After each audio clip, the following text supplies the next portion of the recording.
Hey everyone, thanks for joining me. Again, this is Natalie Pace. I'm the author of The Power of 8 Billion. It's Up to Us, among other books.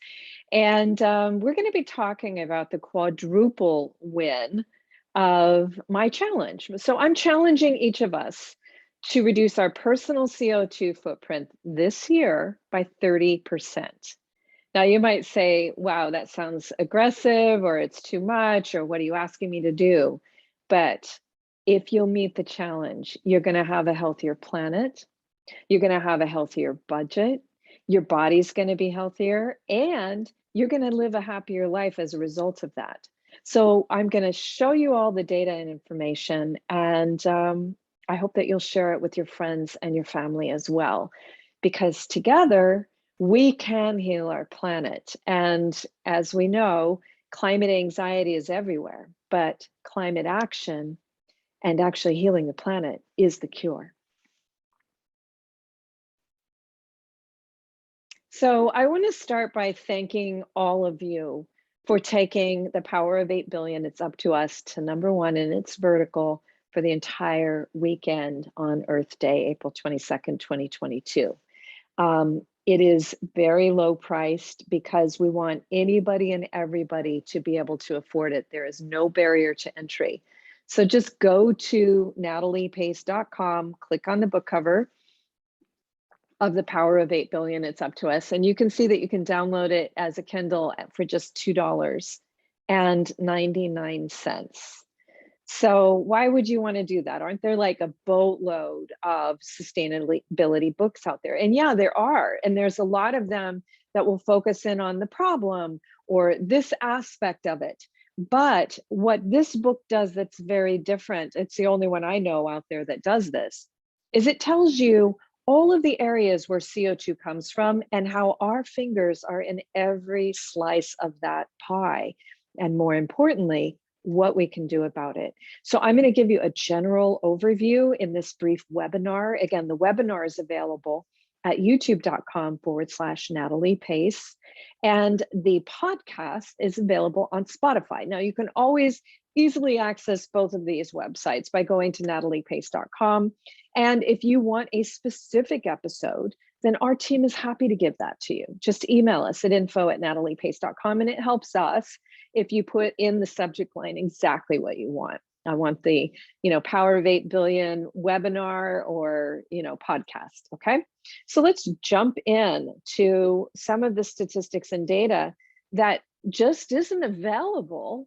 It's just not readily available out there, which is why I wrote the book. And just FYI, I have spent 20 years researching, kicking the dirt, meeting with sustainability leaders around the world. And these are everybody from, the Prince of Wales to Compton Community Gardens, to the first platinum LEED rated building in Europe, to the first platinum LEED rated home in the United States. So once you tell people that you're interested in seeing and kicking the dirt on sustainability projects, then they're wanting you to look at their stuff and how they do it and how they come up with it. Because let's face it, especially renewable energy is local, right? What's going to work for Seattle, which is a lot of hydro, is not the best thing perhaps for Arizona, which should probably be powering a lot more with solar. So I have made it my life's work. My adult life has been spent kicking the dirt on sustainability projects. And that is why Kathleen Rogers, the president of earthday.org, which is the largest environmental organization in the world, wrote the foreword to the book. So we all know the warning. Scientists warn that we have to prevent temperatures from rising to 1.5 degrees centigrade above their pre-industrial levels, that we must restore healthy ecosystems in order to do that. We're also well aware that policymakers and politicians have skirted the issue for over half a century.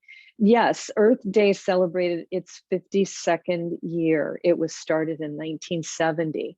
So the one thing that I'm still seeing from people that are sustainability conscious, that really care about healing the planet, is that we're still waiting for somebody else to do it for us.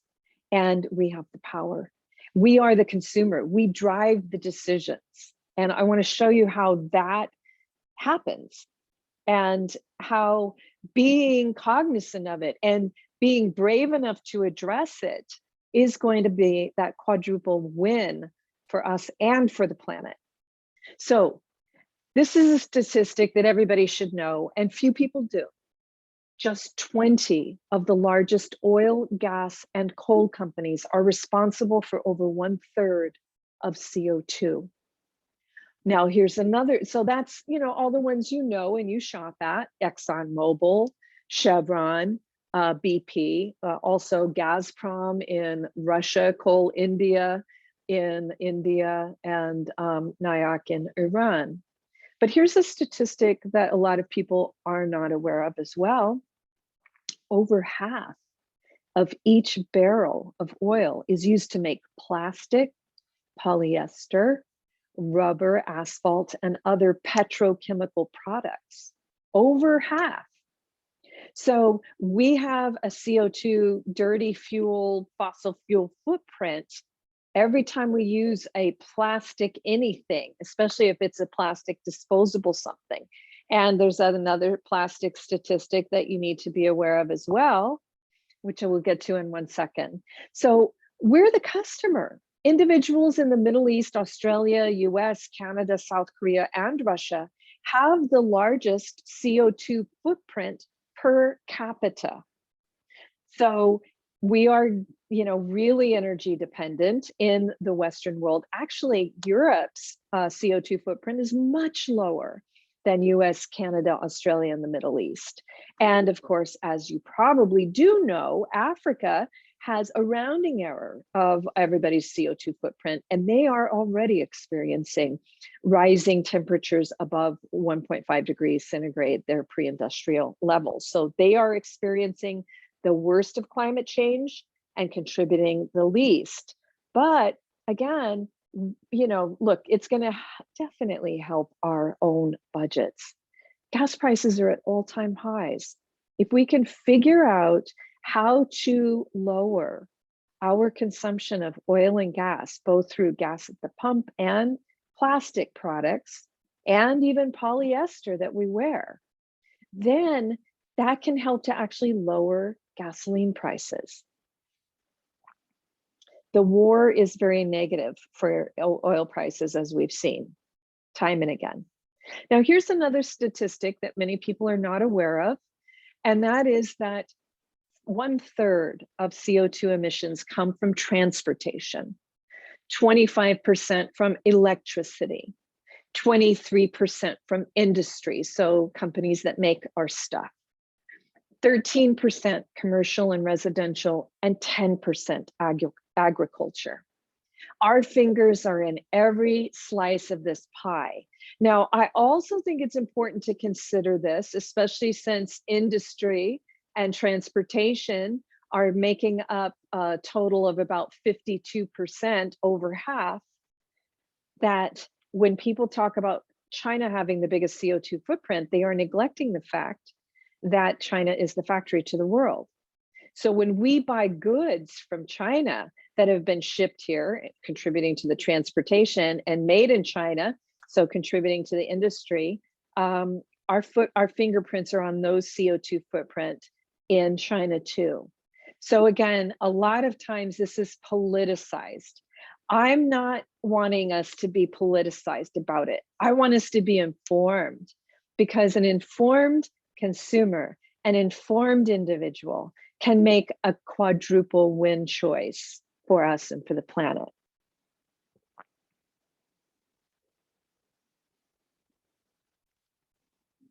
So here's the sources of electricity generation in the US. Wherever you are in the world, in the Middle East, it could be 100% fossil fuels. As we are learning, a lot of Europe was heavily reliant on fossil fuel imports from Russia, both natural gas and oil and gasoline. So the US is pretty energy independent. We consume about 20% of the oil and gas in the world, and we also produce that much. But Our electrical grid is getting greener, but it's still 60% almost fossil fuels. So that's important to realize. Now, depending on what state you're in, you know, electric vehicles are not going to be that green unless you power it with green electricity, right? So if you have solar on your roof, then yeah, it's very green. But if you're in West Virginia, which is about 93 to 95% coal and natural gas, mostly coal, then it's very dirty there, right? You're not really helping out that much by driving an electric vehicle. So again, wisdom information can empower us to make better choices. Actually, single occupancy vehicles are not the best choice anyway. If we can do mass transit, more biking and more walking and having things closer, especially our daily errands, it's better. So the suburbanite is, even if they're very green, they're going to have a much higher CO2 footprint than any urbanite, just because they always have to drive for everything they need. This is the Long Beach shipping yard. Again, we are the customer. This was, I mean, the amount of pollution in that water and the air quality during that back jam that was happening in October of 2021. I mean, it's just really bad. This is measurable statistic on the increase in, you know, respiratory issues directly related to pollution in the air.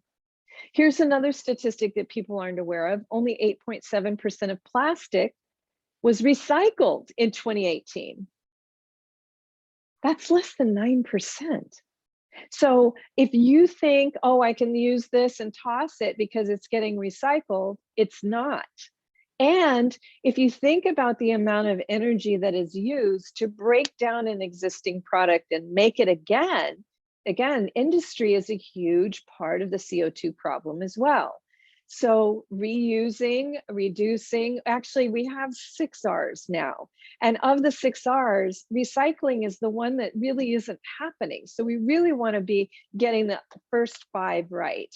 We want to rethink, we want to reduce, we want to reuse, we want to repair, and especially we want to refuse.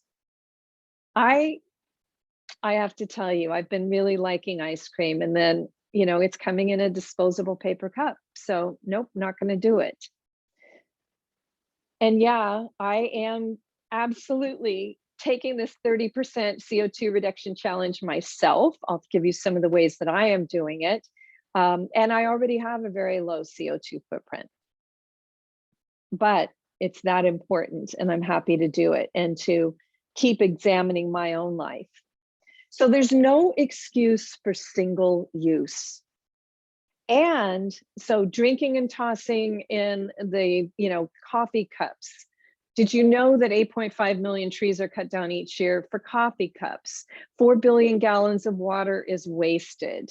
So this is just not something we should be doing. Either use your reusable mug, or let's start making cafes and ice cream parlors that do not drink and toss, or do not, you know, use disposable stuff. The other thing that is low-hanging fruit is we really need to use recycled toilet paper, because we are literally flushing our toilets down, our forests down the toilet drain. So it's really important to use recycled toilet paper.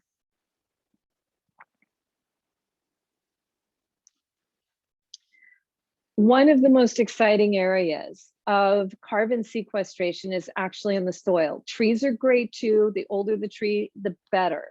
But soil is also. In fact, 4P Mill, 4p1000.org, estimates that if we can just increase the amount of carbon in the soil by 0.4%, so less than 0.5% per year, that the annual increase in carbon dioxide will be considerably reduced. How can we help that, right? Especially if we can't be the farmer.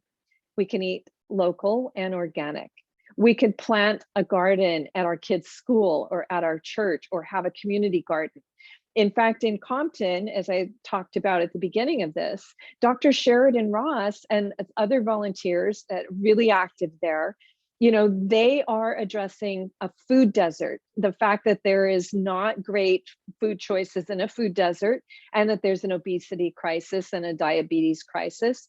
And they're being the solution in those areas. And we can also be the solution. Alice Waters started the Edible Schoolyard Project. Green Our Planet, it helps schools to install gardens around the US and even in other countries as well. So this is possible. And it's healthful and kids love it. In fact, when I toured the Edible Schoolyard in Berkeley, California, I asked one of the students who was showing me around what her favorite food was, and she said kale pesto.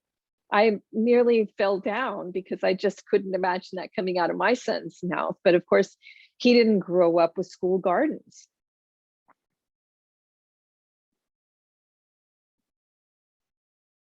So what can we do for this quadruple win? We can drive less. We can use less. There's no excuse for single use. We can plant an organic garden. We could eat local and organic if we don't want to be our own farmer, or we, don't have kids and we're not interested in that. We can save thousands of dollars with smarter energy choices as well. If you live in a sunny state and you don't yet power with solar, there's still a 26% tax credit this year. You should consider doing that. It's a no-brainer. The amount of money that you save, again, it could be thousands of dollars annually. If you add in the savings of powering your own electric vehicle with solar, it could be, in the tens of thousands, because the average person, and actually, if you powered your house with solar and you were living close enough to things that you could start to ride a bike or walk to get your daily errands in, you could be saving tens of thousands, because a lot of people are spending about $7,500 a year on their automobile. They don't realize that because they're not adding everything in. They're considering it separately: the gasoline, the amount of the lease or the payment, the insurance, the maintenance, all of this. It really does add up. So again, for a healthier body, a healthier planet, a healthier budget, and a happier life, please take my 30% reduction in personal CO2 challenge in 2022. Now, I promised you that I'd tell you what I'm doing. One of the biggest things that I'm doing, I actually have limited my air flights. So I always, my preferred method of transportation is riding a bike or walking. Secondly would be mass transit. If I have a long distance to go, my first choice will be a train if it's possible, even if it takes longer. Second choice would be a plane. And if I take a plane, it's economy, it's coach, so that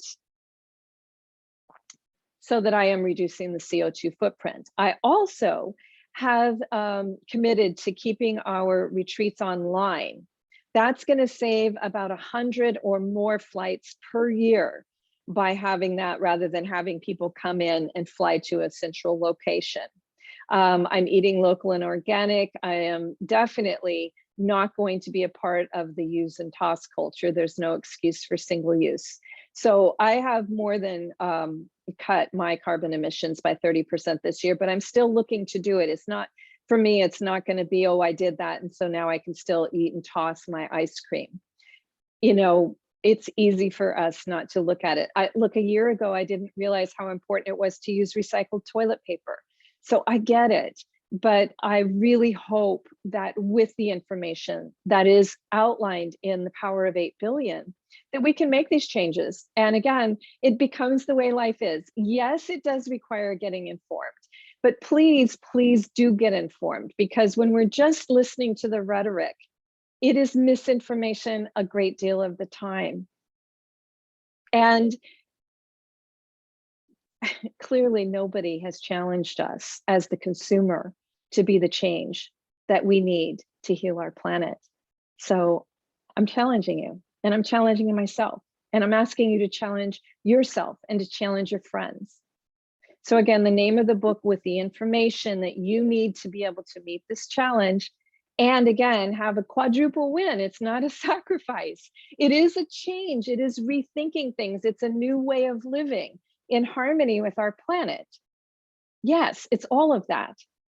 But once you do it, it becomes the way life is. Once you install a garden at your kid's school, they like school a lot more.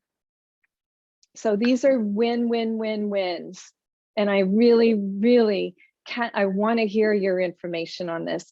Please use hashtag the power of 8 billion, hashtag Natalie Pace, hashtag Earth Gratitude. Email us at info@nataliepace.com with your information. Write a review, share it with your friends. Again, this is a podcast and it's a webinar. You can share both with your friends too. So again, thank you, thank you, thank you for healing our planet, for all of us. Again, nataliepace.com. And there you will find the cover, The Power of 8 Billion. It's up to us. And all you have to do is click on it. It is an Amazon exclusive. So again, you can do, and here's another thing. We put the ebook really low price to strongly incentivize you to do that so that we can save trees on the print edition. If you need the print edition, fine, but we're incentivizing the ebook. All right, thanks again. Email me at info@nataliepace.com, visit nataliepace.com. I'll show you how easy it is to follow me on social. I'd love to hear from you there as well. So you can click on all of them, my Instagram, Twitter. I'm most on Instagram for obviously photo and reel and video stories. Twitter for daily money tips, because I think that sustainability and financial empowerment go hand in hand. There's my podcast on Spotify, the webinars on YouTube, our email. So all of these are very, very easy to access on the homepage at nataliepace.com. So again, thank you for joining me. Thank you for your meeting this challenge of 30% personal CO2 reduction in 2022. And please tell me how you're doing it.